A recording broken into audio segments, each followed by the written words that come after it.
We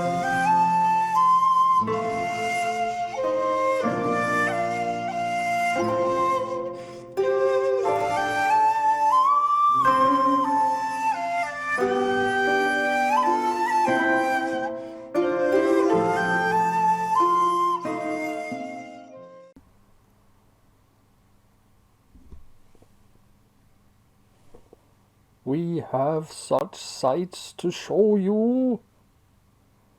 Hello, this is Solitary Ronin from Solitary Ronin Films, and today I want to talk about the Hellraiser series. Now, everybody knows I have a thing about The Thing. I have about 15 different versions or editions of The Thing, but also, rather irrationally, have a bit of a thing for the Hellraiser series. As you can see, I'm wearing my usual clothing for this video. The Hellraiser series has 10 films. It has some short films, comics. It came from a novella, The Hellbound Heart, from Clive Barker. And he also did another novel in 2015. It's always been badly treated by studios going out of business, by people making films just to keep the rights. The films, you could argue, are probably objectively the worst horror franchise if you take it by kind of batting average, but for some reason there's always kind of a soft spot for it. There's always the idea is perhaps better than the execution, possibly quite like this video.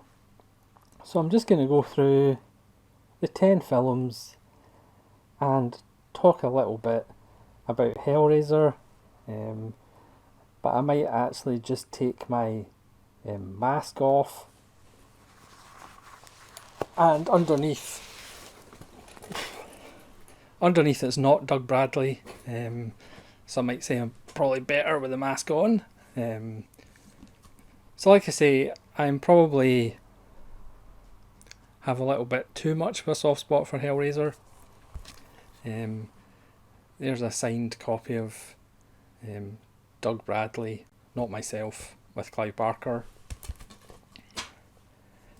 And there's a signed copy of the original 4 Cenobites, the Chatterer and Butterball, and the female Cenobite along with Pinhead. And there's a picture of them signing it. So Hellraiser came from Clive Barker's novella Hellbound Heart, which isn't actually that long as a novella after all. And the lead Cenobite was female, and what became known as Pinhead was just a secondary character. So in 1987 Barker decided to direct the film. Arrow released the Scarlet box, which has the 3 films on Blu-ray, and it also has a couple of short films. As you can see, it's got beautiful packaging. And there's a short film that's included, The Damnation Game, which has some little elements that would become elements in Hellraiser. And there's one short film that also has Clive Barker dancing around in the nude with an erect penis. His own erect penis, not somebody else's erect penis that he chopped off or anything like that. And Arrow released this 1-3 set. It is actually a shame they didn't include the 4th film, but for reasons I'll get into, they didn't. But the series should really just be the 4 films, because it does end nicely, but we'll get into the story of films 5 to 10 in a bit. And I have a nice steelbook, which has a really nice design for the first 3 films as well. Like I said in the intro, it's a series that continually had production problems, story problems. Again, to me, Clive Barker, there's evidence of this with with Nightbreed and other projects. Perhaps Barker is a little Lovecraftian in the sense that you never feel his full vision can get onto the screen. So we have the first film with Andrew Robinson and Claire Higgins. This is the original and still the best. You could argue there's no point watching any of them after this film. There's several kind of watershed moments in the series. But again, just the ideas behind Hellraiser have always intrigued me. The line between pain and pleasure indivisible. So it's the story of a couple who move into this house, and again, we don't know where this is. Andrew Robinson's obviously American, but you have British actors dubbed as American. And Claire Higgins is his second wife, who doesn't get on with their daughter Kirsty, played by Ashley Lawrence. And they move into his brother's old house, and it's dirty and disgusting, and that's the real kind of sense you get from the first film. It's really slimy and icky, and there is an accident which is shot quite nicely in between flashbacks of Julia and Frank having sex, interspersed with a nail going through Andy Robinson's flesh, which causes blood, and this brings back Frank, who we see at the start of the film playing with a puzzle box and being ripped to shreds.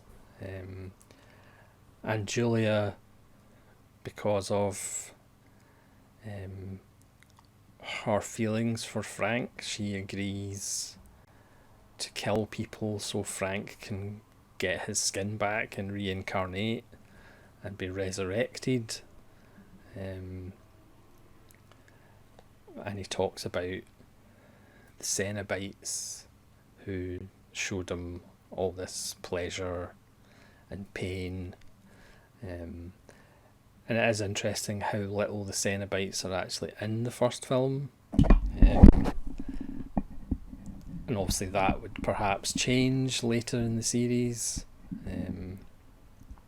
Because during the series you could argue sometimes there's too much of the Cenobites, and then other entries into the franchise have too little about the Cenobites.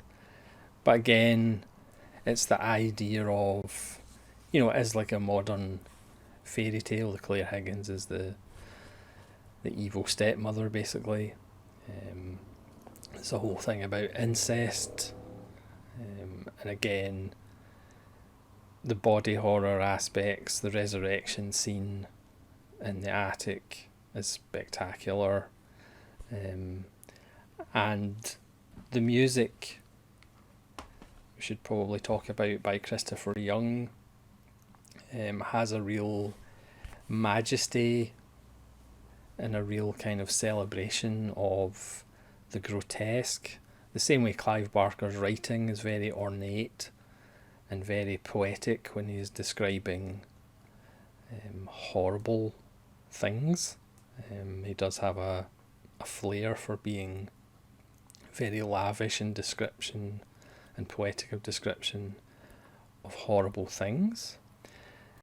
And Christopher Young's score is kind of iconic and has that kind of majesty to it. But it's interesting to note that Coil, the British experimental electronic group, also did themes for Hellraiser that weren't used. So the Hellraiser theme, In Memory of the Truth, Hellbound Heart, are very interesting to listen to because they are a little bit creepy and disturbing, unlike Christopher Young's kind of majestic kind of score. So these were released originally as the unreleased themes for Hellraiser, which was also known as The Consequences of Raising Hell. The Hellraiser theme, the box theme, and the main title were originally released in 1987, and then the CD release had the additional tracks of Hellbound Heart, No New World, and Vanishing Point, which was originally called Attack of the Cenopods, which was released in 1990, and the tracks In the Memory of Truth, Unquiet Rest, and Wait Then Return were previously unreleased for the same session. But if you pick up Coil, A Natural History Part 2, Smiling in the Face of Perversity, you get to hear what the score of the film could have been. I like both scores, but the Coil one is really creepy and disturbing, and when you switch the lights out, so it's even more creepier and disturbing. Whereas the Christopher Young does have that kind of majesty to the film and kind of adds that, like a kind of classiness. It is kind of modern gothic, the first film. It does have some wonderful lines, performances are good. Again, it's not a perfect film, like all of Clive Barker's adaptations aren't. But you have to remember, in 1987, it was a different kind of thing, the whole sadomasochistic angle. Obviously the relationship between sex and death. It was just refreshing, and I remember having quite an effect on me when I saw it back in 1987. Granted, how to get rid of the Cenobites, that is a common thing throughout the series that is kind of a bit wishy-washy. It kind of changes, the mythology just gets messed with, and the rules there doesn't seem to be any rules as the series goes on, and it becomes a bit messy, as we'll get to. But the first one is still a horror classic. Again, none of these films are what you would call scary. Some of them are creepy. Certainly they are disturbing as far as the kind of ideas behind them. But certainly, you could argue that none of the horror franchises, the Freddy Kruegers and Friday the 13th and Halloween, you could argue none of them are actually scary particularly. But then the year after, they had Hellraiser 2, which again was shot in Britain. It has kind of classy British actors. Kenneth Grantham appears in this one, as does the actor who played Gorman in Aliens, which is pretty much the only two films that I've ever seen him in. And this time, Kenneth Grantham stars as Dr. Chenard, who runs this mental institute, and he's fascinated by the box, or the lament configuration as it becomes to be called. And he has the mattress from the original house where Julia died on it, but Julia comes back and he kills people so Julia can come back. And then he gets this mute girl who plays with puzzle boxes to open the box to meet the Cenobites, and because he's fascinated, he has lots of literature on the subject. And Julia is more a kind of becomes an evil queen almost from the stepmother, and the idea was she was going to be a recurring villain throughout the series, which Claire Higgins wasn't really interested in doing. And Kenneth Grantham is transformed into this amazing looking Cenobite who has all these witty lines like "I recommend amputation," as he wreaks havoc, and also then has a fight with the Cenobites, because again Kirsty, who is involved with the Cenobites to catch Frank in the first one, this time she finds evidence of Pinhead's past, and then at the point where Pinhead,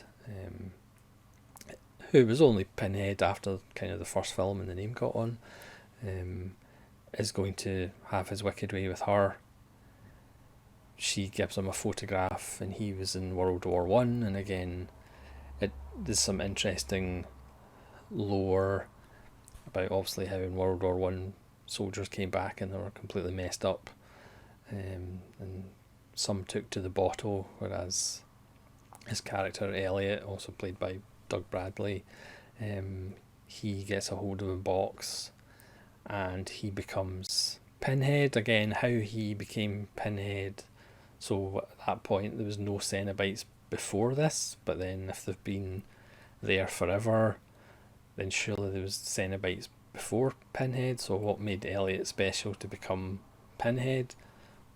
That's not really explained. But because the Cenobites, the four main Cenobites, or the four Cenobites that we know of, Pinhead and Butterball and the Chatterer, the Chatterer kind of returns in various forms throughout the series, and the female Cenobite, because they suddenly remember their youth, or who they were before they were Cenobites, Dr. Chenard defeats them really easily, which again is a little bit odd because of the mythos built up in the first film and even in the second film of, you know, the Cenobites being this force that takes you to hell. Chenard's Cenobitic, is that a word? Cenobitic Chenard beats them really easily, but there is a creepy little detail when the Chatterer is killed by Chenard and goes back to his original form. He's actually a wee boy, which is kind of disturbing because it does suggest this wee boy just happened to open the box and then get turned into a Cenobite. So again, the mythos of the first one is it's people who, you know, are tired of normal sex or drugs or rock and roll, and they want to experience more. So they open the box and they're torn to pieces, and the pain and pleasure or eternal suffering. But apparently this wee boy happened to just open the box and get turned into the Chatterer. So that's a little kind of disturbing little thing that we find out. But then Chenard is hoisted by his own petard. And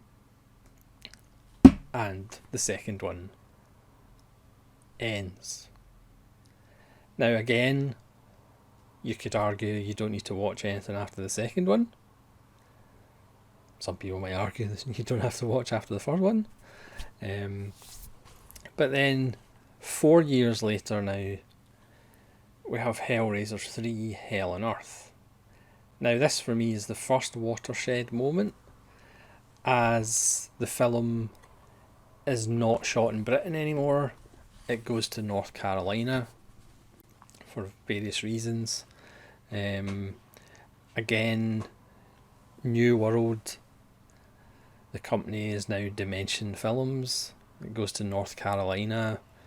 It feels very much just like an American horror film. It doesn't have that kind of British gothic aspect to it anymore. We have, again, the director of the second one, Tony Randall, was supposed to do, or started doing the third one, but then he was fired. So Anthony Hickox took over. It's the same writer as the second one and the fourth one, which we'll get to shortly. So already it had problems. I should say, I forgot to mention Hellraiser 2, the budget was cut because Black Monday hit, which is a minor financial crisis that happened in 1988. And Hell on Earth, Hellraiser 3, that suffered from a budget. It suffered from the director being removed. So early on, you can kind of see the problems that would pretty much follow Hellraiser throughout its entire 10 film series. This one is kind of 2 films. It's about a reporter being haunted by visions of her dad who died in Vietnam, and she again taps into, or Elliot, who would become Pinhead, because he's now separated from Pinhead after the events of the second one. He's trying to get back together with Pinhead to give Pinhead more of a sense of the rules. Pinhead, even though he appeared to have been killed in the second one, he is now trapped in the Pillar of Souls, which is a piece of architecture or sculpture that comes into the hands of this scumbag club owner, and he manifests himself to the club owner and entices the club owner again to kill people so he can come back. But because he doesn't have Elliot inside him, that kind of grounded, you have to follow the rules of hell, it's a free-for-all. So once Pinhead gets out, he basically just slaughters lots of people. And again, the rules of, you have to open the box to summon the Cenobites. You have to be willing and wanting that to desire, pushing the envelope of pleasure. That's all out the window, and Pinhead just turns into Freddy Krueger for a film.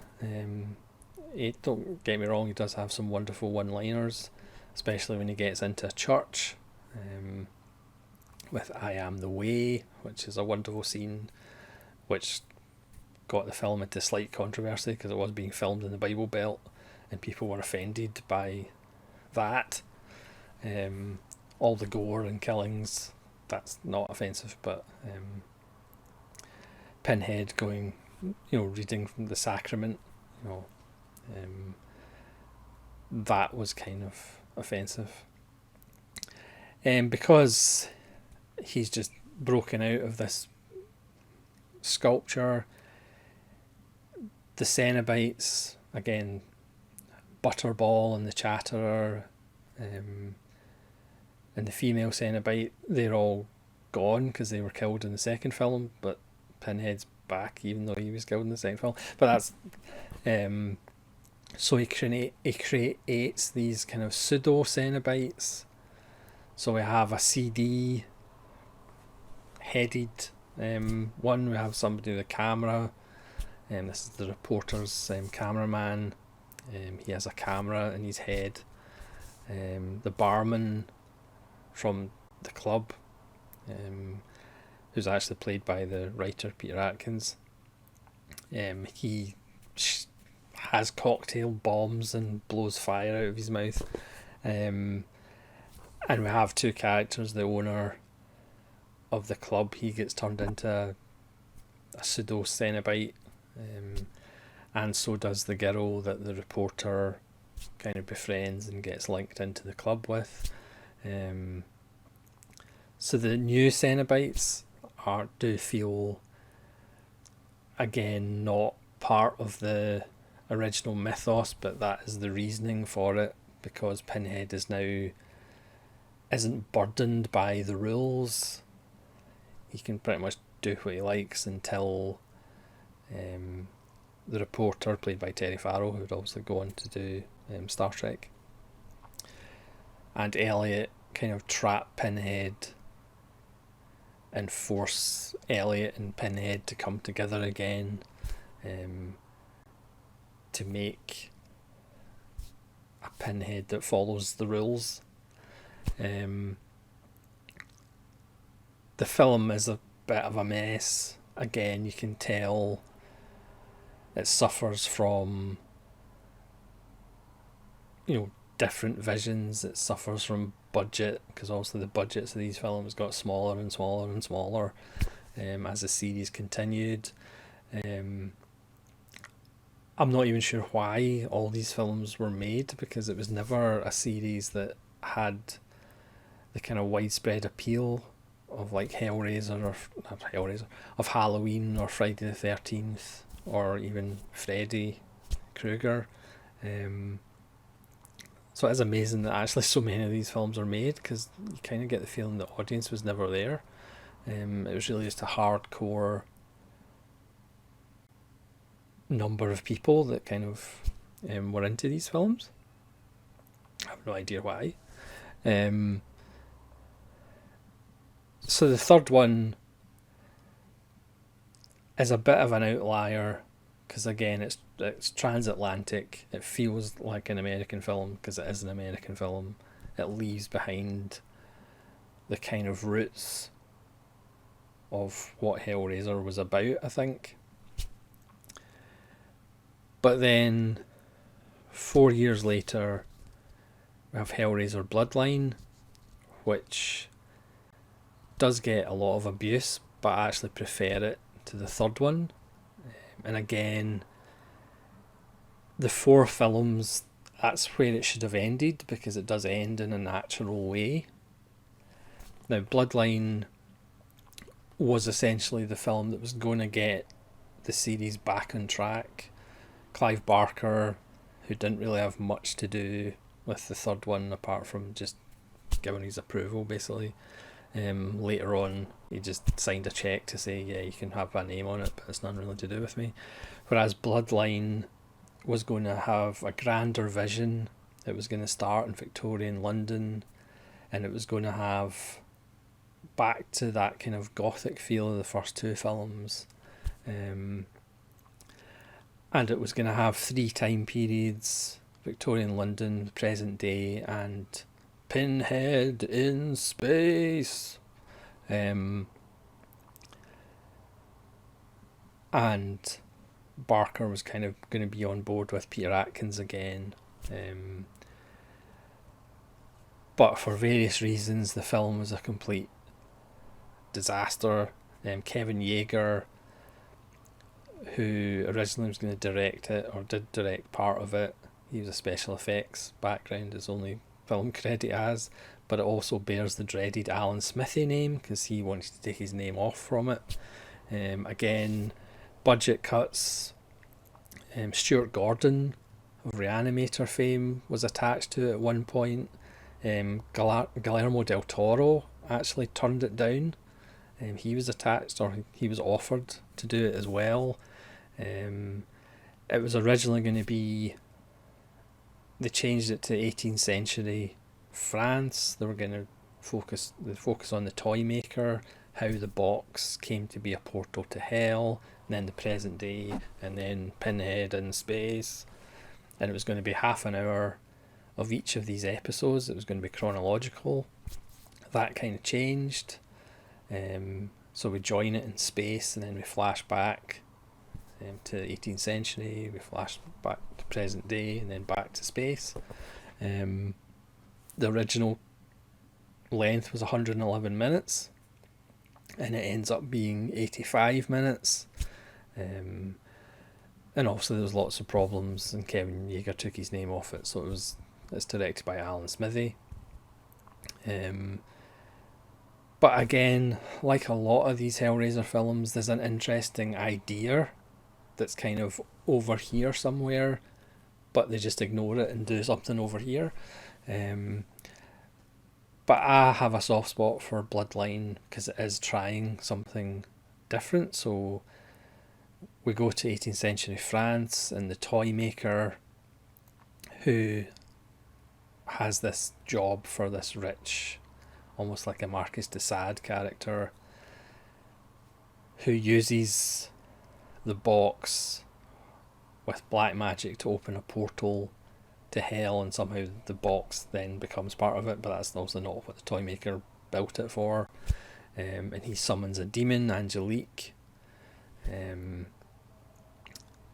who is then obsessed with killing the toy maker's bloodline, because he wants to make a box that destroys hell after feeling so guilty about being involved in the creating of this portal to hell. And then we go to present day, where the toy maker's ancestor meets Angelique again, and she wants to obviously have the box. And then Pinhead appears in the present day because he wants to destroy the box that the guy's trying to create to stop hell.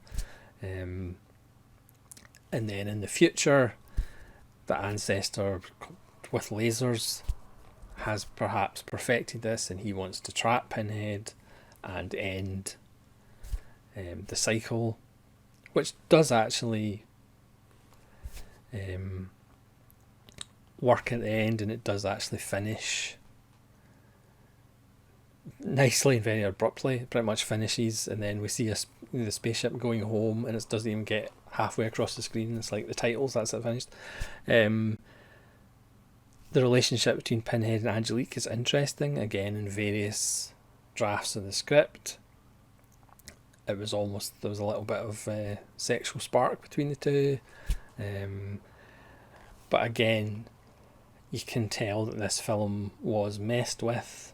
It wasn't the way it was intended. The scenes that are just far too short. There's almost like starts of flashbacks, but they never actually go to a flashback because it was obviously like cut, because they cut almost half an hour out of what was actually supposed to be the film. Again, Pinhead gets some wonderful lines. He has a great line about how he is exquisitely empty, which is a very kind of Barker-esque phrase. But again, it's a bit of a mess. People do kind of rag on it a bit, but I prefer it to the third one because it's at least trying something a little bit more original than just turning Pinhead into Freddy Krueger, basically. Arrow did decline to have it in those Scarlet set box and the kind of regular set, which is a shame. Peter Atkins, who does a commentary on Hellraiser 3, the guys with, is actually, it would be quite interesting to do a commentary on Hellraiser 4, and it would have been, but Peter Atkins does say I would have to bite my tongue a lot. But it's a shame because it should have been actually the closing part of the quadrilogy, and Hellraiser should have stopped at 4. Again, people would say it should have stopped at 3. People would say it should have stopped at 2, and people would say it stopped at 1. But for me, Hellraiser is really 1 to 4, and 5 to 10 is a completely different story. So Hellraiser 5 to Hellraiser 8, none of the scripts were Hellraiser scripts. there were scripts that were kicking about Dimension Films, and they added Pinhead and Hellraiser elements to them at the last second to make them into Hellraiser films. And you can pretty much tell. I have a 4-film feature on Blu-ray, all 4 films on one Blu-ray. No extras whatsoever. So you've got Bloodline, Inferno, Hellseeker and Hellworld. So we'll talk about Inferno, which stars Craig Sheffer, who's obviously in Clive Barker's Nightbreed. This is from the year 2000. Directed by Scott Derrickson, who would go on to do Doctor Strange. So there is actually life after making a Hellraiser sequel. And Craig Sheffer is a cop who does the Bad Lieutenant playbook 101. He does drugs, he spends time with ladies of the night, and he is after a serial killer called the Engineer, who leaves the fingers of children at the crime scenes. This is a film that's definitely going. There's a couple of later Hellraiser films that have a huge Seven influence, even though Seven, well, obviously it's 5 years old by the time 2000 comes. He likes games. He likes to play speed chess. Nick Turturro is his long-suffering partner. And he has visions. James Remar turns up as the police psychologist. But the whole film is basically Craig Sheffer having visions back to his childhood, nightmarish visions. He sees murders happen before they actually do, and flashbacks, and then waking up, and it's a common theme of these Hellraiser sequels, people having like visions and then waking up in the bath or waking up in bed or waking up somewhere going, oh, that was all a dream. Again, the Chatterer makes an appearance. Pinhead isn't actually in this one very much. Again, he's basically comes in at the end and explains what's been going on, even though we can pretty much figure it out. This one definitely has a sense this wasn't a Hellraiser script until, oh yeah, let's just tack on some Hellraiser-y bits. It's not a horrendously bad film. We'll get to some of them later. But it's just fairly average and mundane. But it does have some grisly crime scenes. But it's fairly forgettable. But not as forgettable as some of the other ones. So Hellraiser 6, or Hellseeker, was made in 2002, directed by Rick Bota, who actually did 3 of these sequels for some reason. Again, this was not a Hellraiser script, but Dimension just decided to tack on a bit of Hellraiser. Now Ashley Lawrence appears. She did appear in Hellraiser 4 for a little bit, just in flashbacks. So she's actually in 4 of the Hellraiser sequels. And she is playing the same character, who is married to Dean Winters, who you'll probably recognise if you've seen any American insurance commercials. He was the guy that was always trouble. And they're in a car accident. She goes missing. He has amnesia. And the police think he killed her. Again, because a non-Hellraiser script, Pinhead's actually in it for less than 5 minutes. And again, he pretty much just turns up at the end explaining what's all been going on. This does have an interesting idea, because for some reason Dean Winters' character buys Kirsty a lament configuration for their anniversary, and she obviously is not pleased about this. Doug Bradley does actually appear as the guy who gives the box to Dean Winters.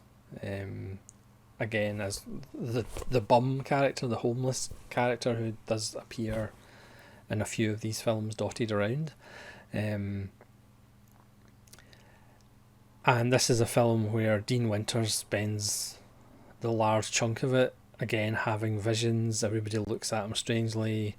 He wakes up with a start. It's the whole film is him basically having visions and then waking up with a start and going, what's going on here? Is this a dream? Is this real? And it goes on pretty much for the whole film. But again, this is a perfect example of a Hellraiser sequel that does have an interesting idea. I'm just going to go into spoilers because, again, this isn't a video telling you to go and watch Hellraiser films because I wouldn't do that to you. So the interesting idea is Kirsty opens the box out of spite. And again, Pinhead has on finally, if you followed the series, Pinhead desperately wants to do nefarious things to Kirsty. So he goes, this time I'm going to get you. And she goes, oh, but what about a deal? And Pinhead goes, okay, what's the deal? It's just like, so you've spent all these films going, I desperately want my hands on Kirsty so I can do nefarious things with hooks. But then she just brings up a deal and Pinhead goes, okay, what's the deal? So the deal is she's going to give Pinhead 5 souls to swap for her soul, which is obviously an interesting idea, and it's a change from Kirsty's character, who obviously went from bewilderment and being a victim in the first film who loses her father, and now Hellraiser 6, she's got to the point where she'll kill people to give to Pinhead to save herself.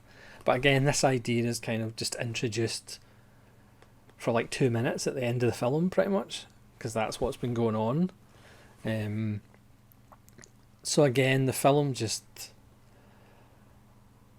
meanders through. It's completely forgettable, then has a little interesting bit like 2 minutes before the end, and then it ends. Again, you can tell this was not a Hellraiser script, but this is one of the ones that is really pretty forgettable, apart from having that nice little idea about Kirsty. But then we go to 2005. In 2005, we didn't get one Hellraiser sequel. We get 2 Hellraiser sequels filmed back to back, both by Rick Bota. We have Deader and Hellworld. Now, Deader is one of the worst ones. It's completely dead. It's completely lifeless. It's about a female reporter played by Carrie Wooher. I'm not sure I pronounced that. In London, and she's just coming off a story looking into crack. And then she gets sent by her boss, who does have paintings by Clive Barker at the back. Clive Barker completely disowned this one. She gets sent to Romania to look into this Deader cult about people who kill themselves, and then the cult leader gives them a big kiss and they come back to life. So she goes to Romania to investigate. Again,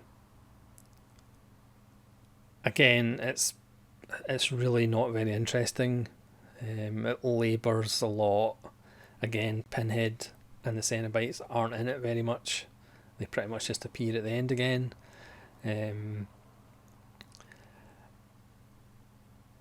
And not really, again, lots of her having visions and scares and then waking up and everything's fine.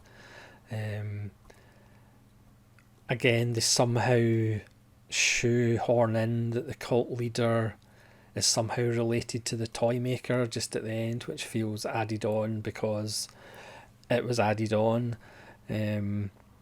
Originally there was going to be a section that somehow related to the first 3 films, but that was binned as well. Yeah, it's one of the more forgettable sequels, and there's a few that are forgettable. But Deader is pretty leaden and not very interesting. And then the next sequel that was made in the same year, back to back, Hellworld, is the meta sequel in the series. It does have Lance Henriksen in, so if you're a Lance Henriksen fan, that's a reason to watch. It does have a young Henry Cavill, aged 22, before he would be Superman. He's in it. If you're a Henry Cavill fan, I can't imagine too many people that are Henry Cavill fans. This one is completely meta. People wear Chatterer masks and Pinhead t-shirts. There's a hellworld.com, which is an online computer game. And Lance Henriksen is the host. Has this party where he invites Hellraiser fans. And then there's 4 teenagers who, one of their friends played Hellworld too much and committed suicide, whether that's the whole story or not. And bad things start to happen to them at Lance Henriksen's house. And again, Pinhead isn't in it for very long. Again, this wasn't a Hellraiser script originally. The house was apparently a convent designed by Le Marchand, the original toy maker, and then it got converted to an insane asylum. So there's a little bit of lore that Lance Henriksen does it nice exposition on. And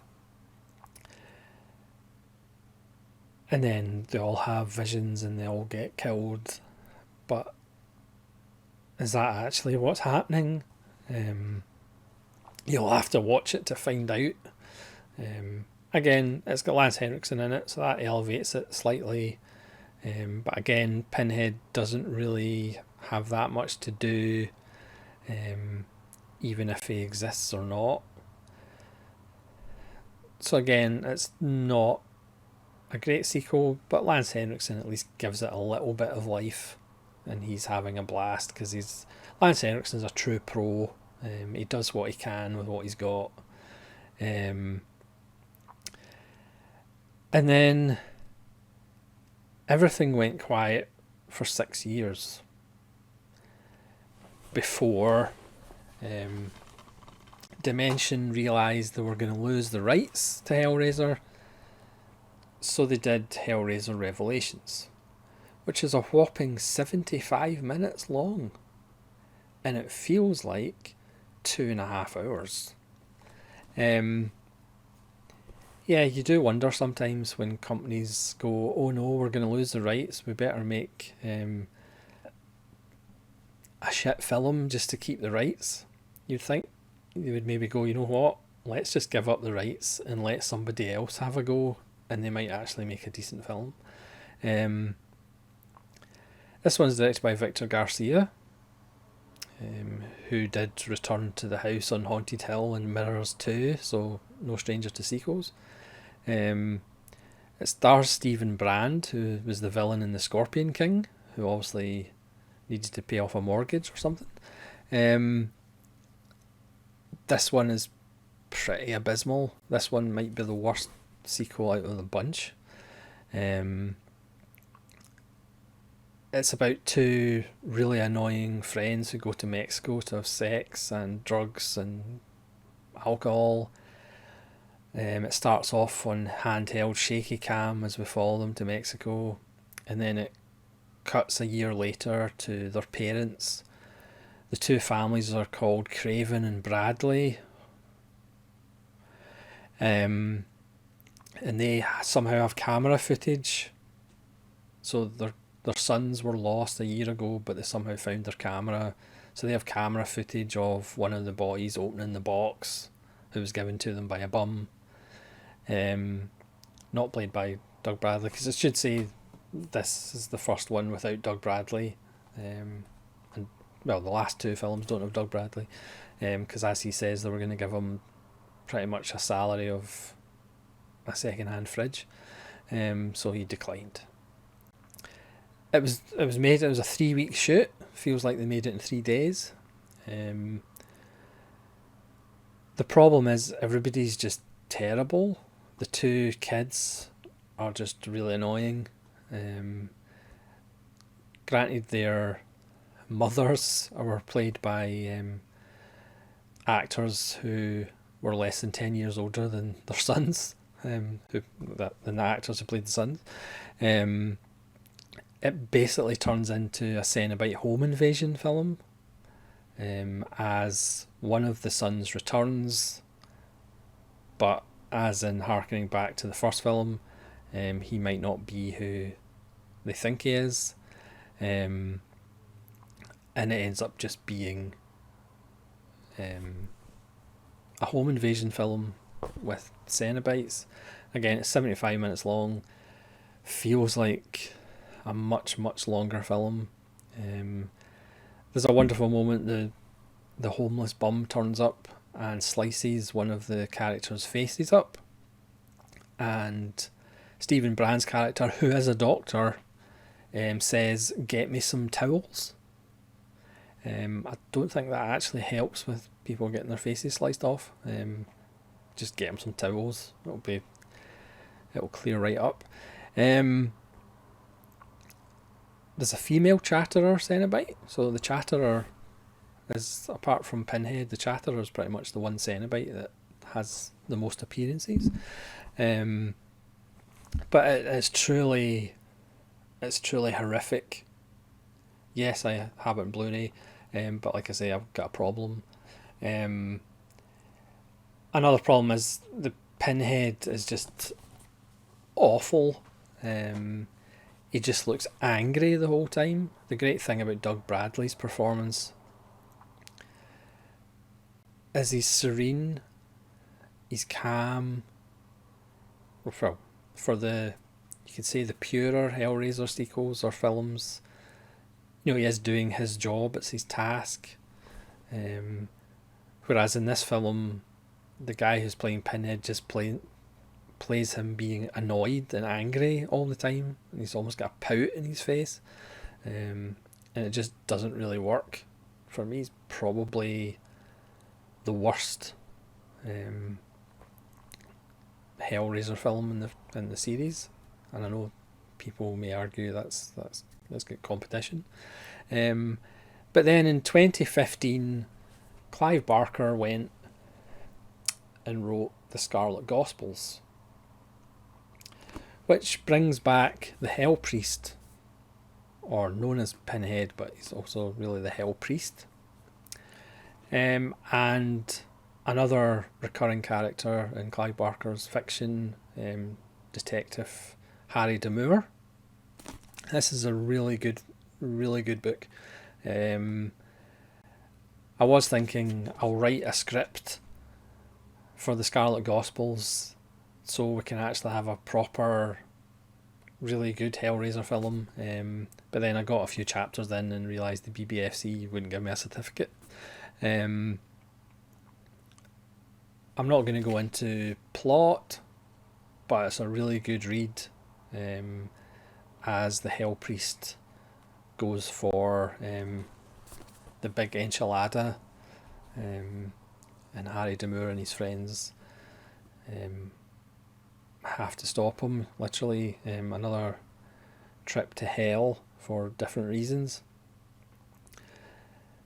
So Clive Barker in 2015 essentially perhaps put an exclamation mark on Pinhead's journey. But that didn't stop Dimension to go back 7 years after Revelations and make Judgment, which isn't horrendously bad. I would actually say this might be the 5th best sequel or the fifth best Hellraiser film out of 10. Um, it's relatively short again. This one's only 81 minutes, but it kind of goes back to the grossness, the kind of ickiness. It kind of starts with Pinhead and a character called the Auditor, which was actually, because this film was intended originally as a reboot rather than a sequel, but that got shelved, so it became just another sequel. And the kind of design of the Auditor was going to be a reimagining of Pinhead. This one's directed by Gary Tunnicliffe, who did makeup on a lot of the sequels. Heather Langenkamp from Nightmare on Elm Street is in it for under 45 seconds, and she's an old lady makeup. So they're discussing how, it's just not the way it used to be because the earth is like so depraved it's hard to keep up. So they kind of realise they have a house now where they'll get guilty people in and they'll judge them and decide what's to happen to them. It's at 55 Ludovica Street, which is the same address as the house in the first Hellraiser film. And also Ludovica is a nod to Clockwork Orange. And we see a child murderer, molester, get a letter and he turns up. So he has to confess, and then a large fat man comes in and eats his confession, then vomits up his confession, which appears in a trough for 3 naked women with their faces half off, and they put their hands in the trough of vomited up confession, and then they cast judgment, and then he's taken into a room and then stripped to his clothing by 3 more naked disfigured women, and then a butcher in a sadomasochistic mask pretty much chops him up and skins him alive. And then we have the titles. And then we pick up with 2 detective brothers. Not sure how many brothers are detectives in real life. But they're 2 brothers, one a clean-cut guy, one a guy who is a war veteran and is a bit disturbed, and they're following a serial killer called the Preceptor, who is going through the 10 Commandments. Again, the opening titles are influenced by 7. The kind of whole film is kind of influenced by 7, which is now like 23 years since. And it's fairly obvious who the Preceptor actually is. But it at least tries to be a little bit different. The guy who's playing Pinhead in this one does a much better job than in Revelations. Again, he's much more serene, he's a much kind of calmer presence. Again, the Chatterer makes an appearance. It's not a great film, but at least tries. Which a lot of these sequels haven't actually tried. And to be fair, like I say, a lot of them, the script wasn't a Hellraiser script to start with. Whereas this one at least feels like a Hellraiser-ish film. There is an interruption from the light side, which again is an interesting little kink in the Hellraiser mythos. We don't really have too many instances of heaven getting involved, but this is certainly an interesting one. So again, it's not a brilliant film, but it's way better than probably 5 of the other sequels, because again, it's at least trying to do something a little bit more interesting, a little bit different. Plus, the guy who plays Pinhead is easily the second best Pinhead in the series. And then that brings us up to 2022, where there is going to be a reboot of the franchise. Originally, it was going to be a Netflix TV show. I don't know whether it's still a Netflix TV show or whether it's going to be a standalone film. And that's going to be Jamie Clayton as Pinhead. So it's going to have, I think she's either female or trans female. Because again, back to the Hellbound Heart, which I couldn't find my copy of, the lead Cenobite is a female. So it is hopefully going to go back to the roots of Hellraiser, but again, the history with the franchise doesn't give that much hope. But we'll see. Pinhead and Hellraiser just won't go away, even though objectively it probably should have after the fourth film. Again, some might say after the third one, or the second one, or the first one. So thanks very much for watching. I went through the suffering, so you didn't have to, but I'm a masochist, so maybe that's why I like the Hellraiser. Well, like the Hellraiser series. I'm kind of have a morbid fascination for the Hellraiser series would probably be a more accurate description. I am hoping to get therapy. So thanks very much for watching. Please let me know in the comments which is your favourite out of the 10 films. Or you can maybe rank them for me so I don't have to. So thanks very much for watching. And hopefully join me again for much more pleasant videos than this one. This is Solitary Ronin from Solitary Ronin Films. Going to get some therapy. Farewell.